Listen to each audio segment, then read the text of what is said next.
My mother wanted to shoot me because I framed my sister, the golden child for which she was imprisoned. Hey everyone, I need some advice and maybe a place to vent. This is going to be a long one, so bear with me. I, 33F, have always had a complicated relationship with my younger sister, Julia, 30F. Julia is the golden child in our family, and it's been a source of pain for me since we were kids. Growing up, our parents always favored Julia. She was the pretty one, the talented one, the one who could do no wrong.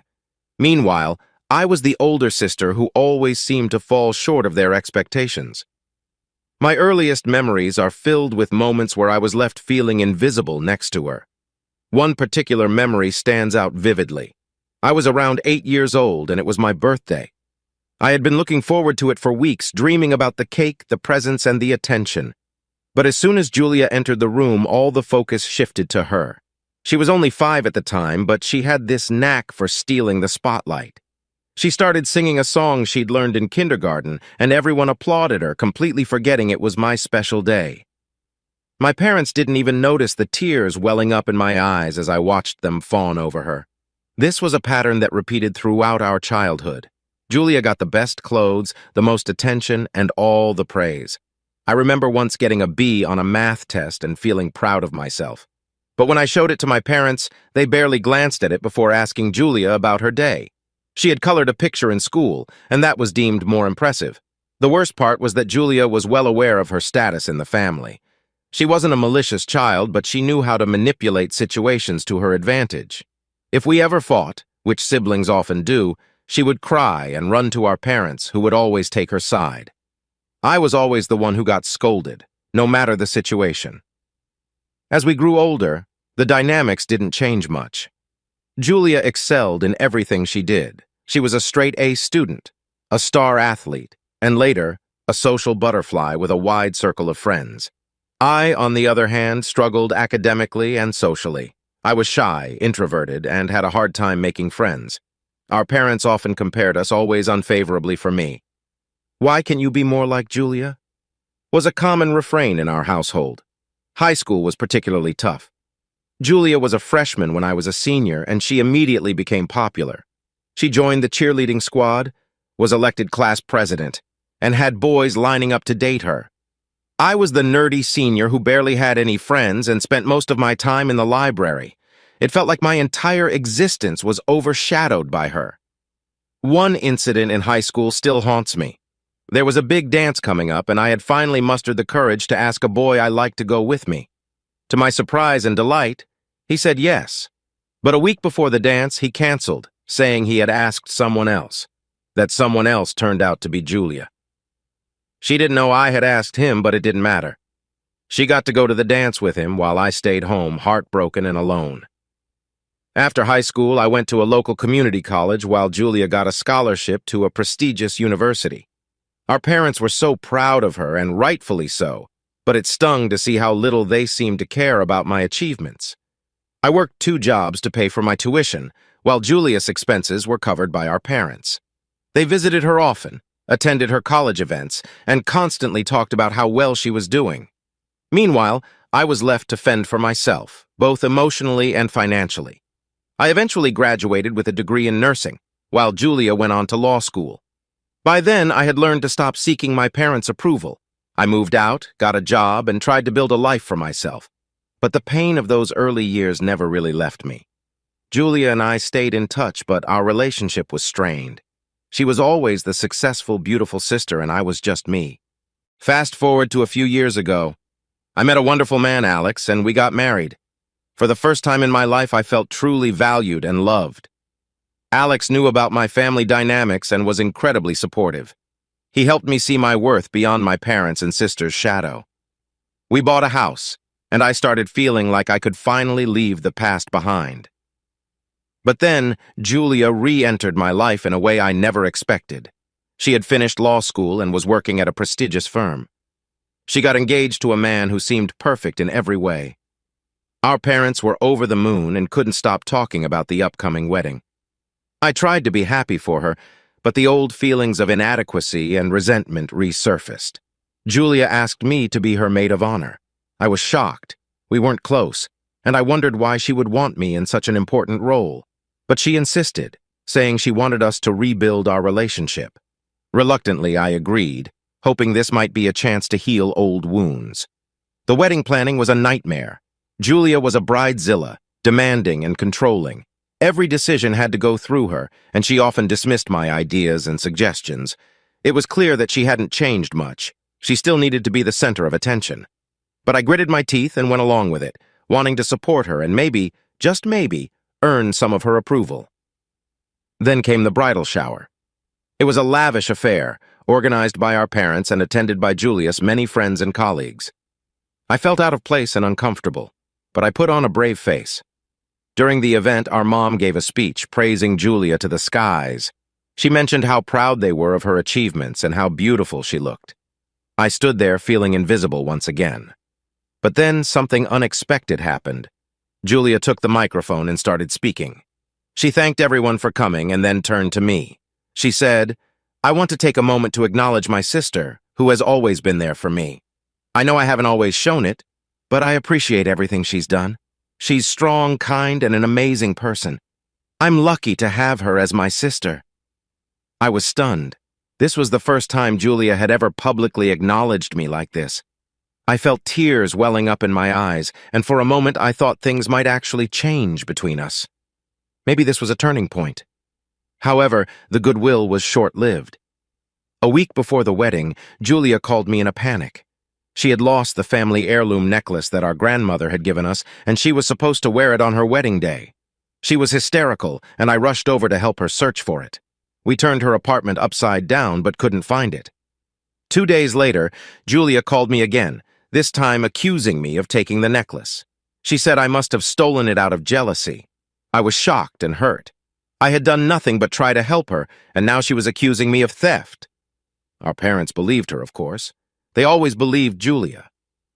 I was devastated. In the end, Julia found the necklace in a drawer she had forgotten about, but the damage was done.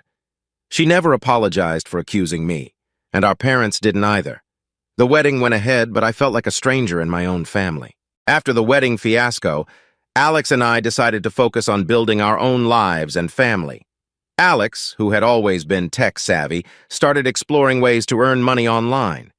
Initially, it was just a side hustle, but soon he hit upon a successful formula and began making thousands of dollars.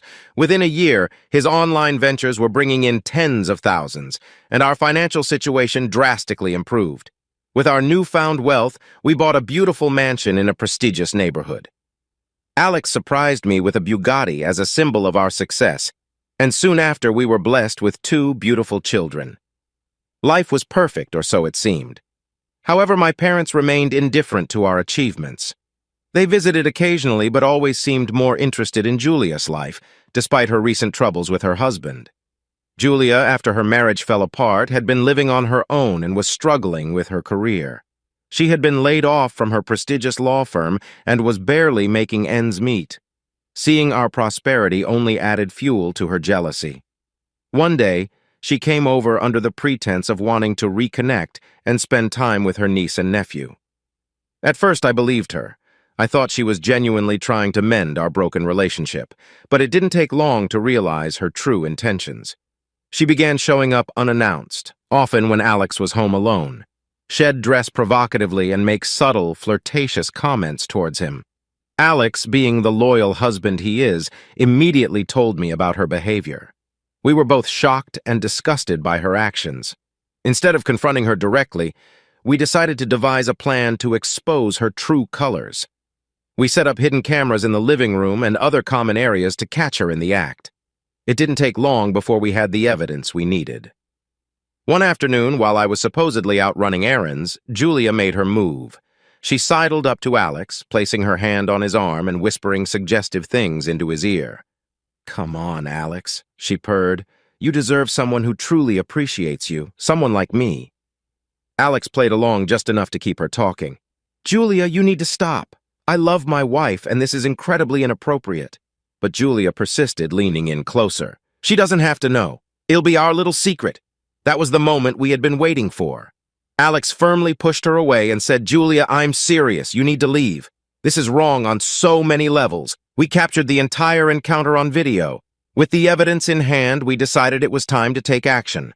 First, we called a family meeting, including Julia's husband, who had been in the dark about her behavior. When everyone had gathered, we played the video. The room was silent as the footage played. Julia's husband's face turned red with anger, and my parents looked absolutely stunned.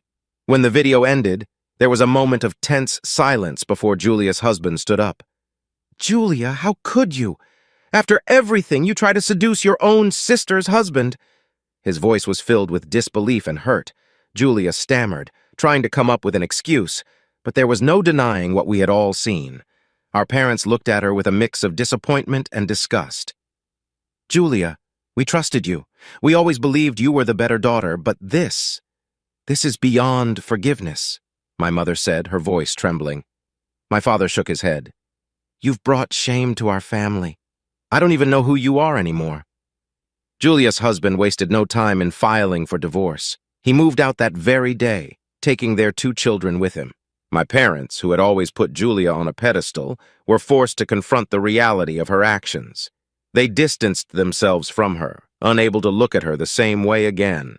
Julia's world came crashing down. She lost her husband, her children, and the support of our parents. She tried to reach out to me, but I couldn't find it in myself to forgive her so easily.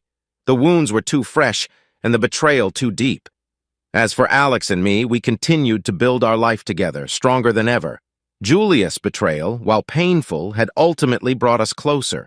We knew we could face anything as long as we had each other. Life moved on, but the scars of the past remained. My parents, who had always favored Julia, struggled to come to terms with her actions. They visited less frequently, and when they did, it was clear they were still grappling with their disappointment. They tried to act as if everything was normal, but the tension was palpable. Julia, on the other hand, was trying to pick up the pieces of her shattered life. She had lost her job and was struggling to make ends meet. Her attempts to reconcile with her husband had failed, and he had filed for full custody of their children. She was alone and desperate. One day she showed up at our door looking more haggard and broken than I had ever seen her. She pleaded with me to let her in, to give her a chance to explain. Against my better judgment, I agreed. She sat at our kitchen table, tears streaming down her face as she confessed everything. "I'm sorry," she sobbed. "I've been jealous of you for so long. I saw how happy you were, how successful, and I couldn't stand it. I thought if I could take Alex away, I'd feel better. But I was wrong. I've lost everything." Her words hit me hard. For so long, I had seen Julia as the favored one, the one who had it all. I never realized how deeply her insecurities ran. I felt a mix of pity and anger, but mostly, I felt tired. Tired of the drama, tired of the pain, and tired of the endless cycle of rivalry and resentment. "I don't know what to say, Julia," I replied. "You've hurt me in ways I can't even begin to describe, but I can't keep living with this anger. It's poisoning me, and it's poisoning our family." Julia nodded, tears still streaming down her face. "I understand. I don't expect you to forgive me right away. I just wanted you to know how sorry I am." We sat in silence for a while, the weight of our shared history hanging heavy in the air. Eventually, Julia left, and I was left with my thoughts. Could I ever truly forgive her? Could we ever move past this? In the weeks that followed, I focused on my family and my own healing. Alex was a rock, supporting me every step of the way.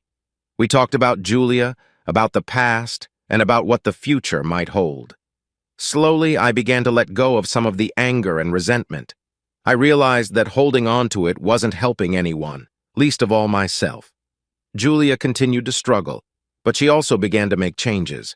She started going to therapy, found a job, and began to rebuild her relationship with her children. It wasn't easy, and there were setbacks along the way, but she was trying, and that at least was something. As for my parents, they remained distant. The golden child had fallen, and they didn't know how to deal with it. They still saw Julia occasionally, but it was clear that things would never be the same. They visited us less and less, and when they did, there was a palpable tension.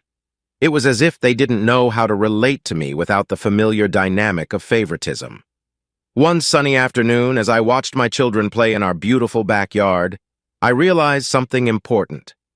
Despite everything, I was happy. I had a loving husband, wonderful children, and a life I was proud of. Julia's actions had caused pain, but they had also led me to a place of strength and resilience. In the end, life went on. The wounds of the past would never fully heal, but they didn't have to define the future. Julia and I began to rebuild our relationship slowly and cautiously. It wasn't perfect, and it never would be, but it was a start. For now, I chose to focus on the present and the future. The past had its place, but it no longer held me captive. Alex and I continued to build our life together, filled with love, laughter, and the occasional challenge. Our new home was everything we had ever dreamed of. The mansion was spacious, luxurious, and perfect for raising a family. The kids loved their new rooms and the large backyard where they could play. Alex and I were happier than ever, and for a while it seemed like we had left all the drama behind. Part 3. The Unexpected Turn. Life seemed to have settled into a pleasant rhythm. Julia and I worked hard on our relationship, and it slowly began to improve. She apologized sincerely, and I saw genuine change in her behavior. We started meeting for coffee, talking about our lives, and even planning family outings together. It was a relief to finally feel like I had a sister I could trust and rely on. Meanwhile, Alex's career continued to soar. He decided to take an early retirement offer from his tech company, which came with a massive payout. We were now financially secure beyond our wildest dreams, and Alex was eager to spend more time with the family and pursue some personal projects. However, the peace we had worked so hard to achieve was soon shattered. My mother, who had always shown a preference for Julia, seemed unable to accept the changes in our family dynamics. She couldn't shake the belief that I had somehow set Julia up with the video evidence. The idea festered in her mind, and she became increasingly distant and resentful. One morning, as I was preparing breakfast, the police arrived at our door with a search warrant. They found several items in our garage that I had never seen before. Parts of a stolen car that had been reported missing months ago. I was in shock as they handcuffed me and took me into custody. I kept thinking it was a horrible mistake. Alex, who was away on a business trip, rushed back home as soon as he heard the news. He immediately hired one of the best criminal defense attorneys in the country, a brilliant and expensive lawyer named Rachel Hargrove. Rachel assured us that she would get to the bottom of this and clear my name. The court date came quickly. In the hours leading up to the trial, Rachel worked tirelessly, combing through every detail and interviewing anyone who might have information. It was during these investigations that we uncovered the horrifying truth. My own mother had orchestrated the entire setup. Apparently, my mother had contacts in the underworld who helped her obtain the stolen car parts. She had planted them in our garage, hoping to ruin my reputation and, in her twisted way, teach me a lesson for what she perceived as my betrayal of Julia. She couldn't accept that her golden child was at fault and chose to believe I was the manipulative one. The trial was intense. The prosecution presented their case, confident they had enough evidence to convict me. But Rachel was prepared. She presented irrefutable evidence showing how the car parts had been placed in our garage without our knowledge. She also brought forward a witness, one of my mother's accomplices, who testified that my mother had orchestrated the entire scheme. It took the jury only 2 hours to deliberate. They found me not guilty on all charges. I was free, but the ordeal had left a deep scar. My mother, on the other hand, wasn't as fortunate. The court sentenced her to 5 years in prison for fraud and conspiracy. The judge made it clear that her actions were not only illegal, but morally reprehensible. The courtroom was silent as the verdict was read. My mother's face was a mix of shock and fury. She had never imagined that her plan would backfire so spectacularly. As they led her away, she looked at me with eyes full of hatred. It was a painful moment, but I knew that justice had been served. In the aftermath of the trial, our family was left to pick up the pieces. Julia was devastated by our mother's actions and struggled with feelings of guilt and shame. She leaned on me for support, and for the first time, I felt like the older sister, the protector. Alex and I took some time to regroup and heal from the ordeal. We spent more time with our children, focusing on creating happy memories and ensuring they felt safe and loved. Our relationship grew even stronger, and we realized that no matter what challenges we faced, we would always have each other. Julia, determined to make amends for our mother's actions, worked hard to rebuild her life.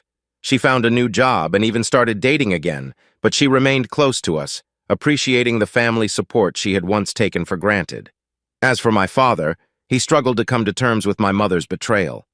He had always been more passive, going along with her strong personality, but this event shook him to his core.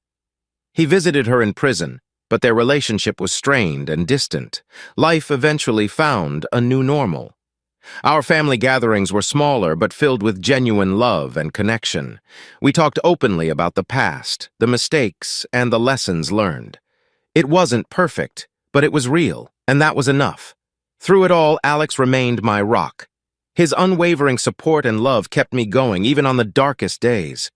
His early retirement allowed him to spend more time with us, and he started a new venture that combined his tech expertise with his passion for helping others.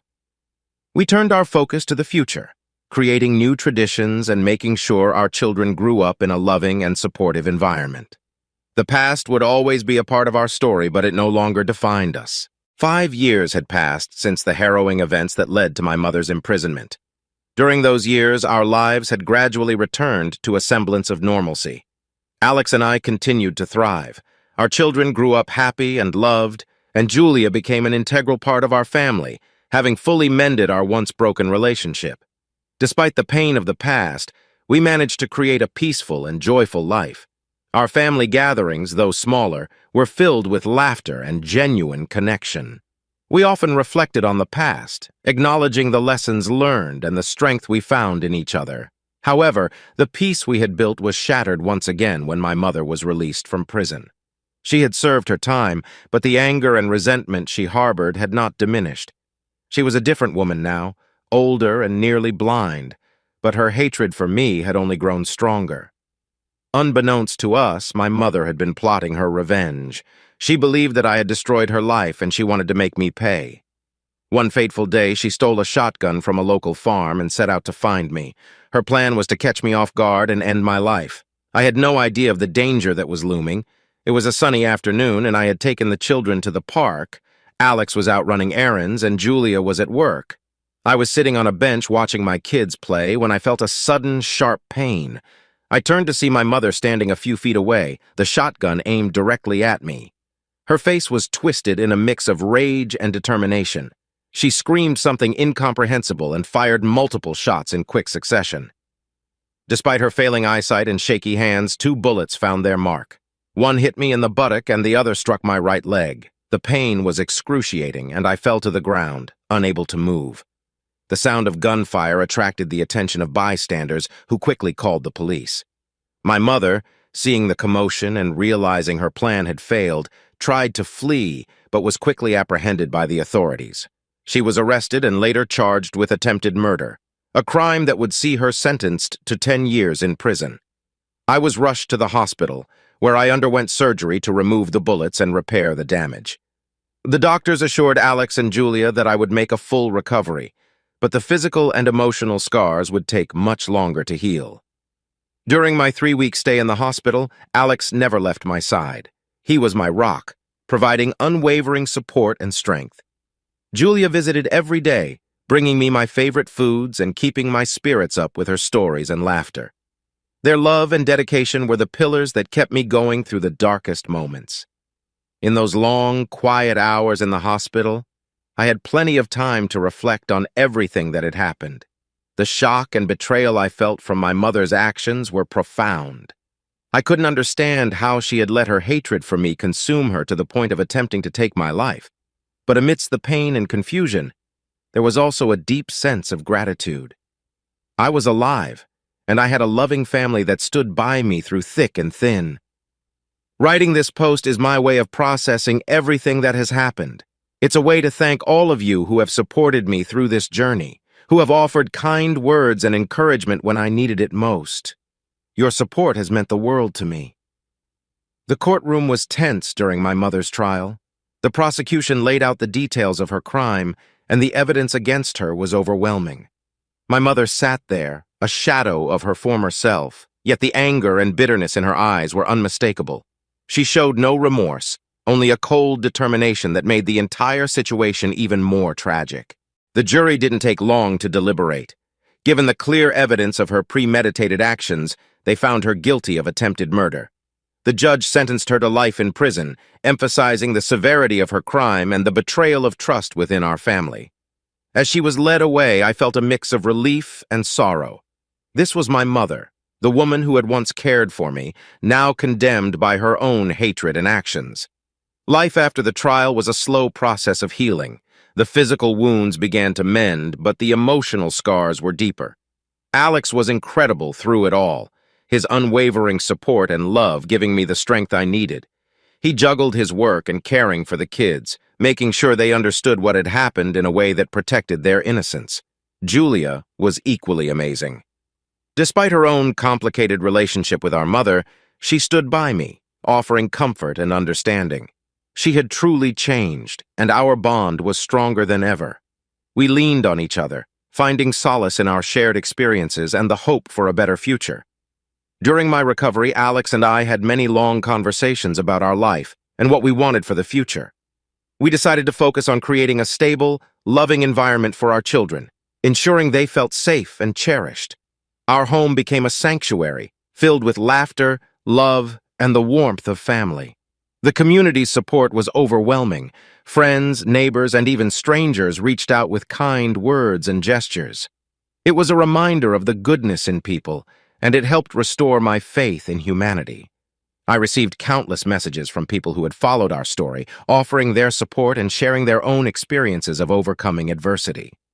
3 weeks after the incident, I felt strong enough to write this post. It's a way to thank all of you who have supported me through this journey, who have offered kind words and encouragement when I needed it most. Your support has meant the world to me. Most of all, I want to thank my husband Alex and my sister Julia. Alex, you have been my anchor, my strength, and my greatest love. Your unwavering support and love have carried me through the darkest times. Julia, you have shown me what true forgiveness and redemption look like. Our bond is stronger than ever, and I am grateful every day for the sister you have become. Life is unpredictable, and the future is always uncertain. But with the love and support of those who matter most, I know I can face whatever comes my way. Thank you for being part of my journey. As I look forward, I am filled with hope. My mother's actions, while devastating, have not broken me. They have made me stronger, more resilient. I am determined to create a life filled with love, kindness, and compassion, and to ensure my children grow up knowing the importance of forgiveness and family.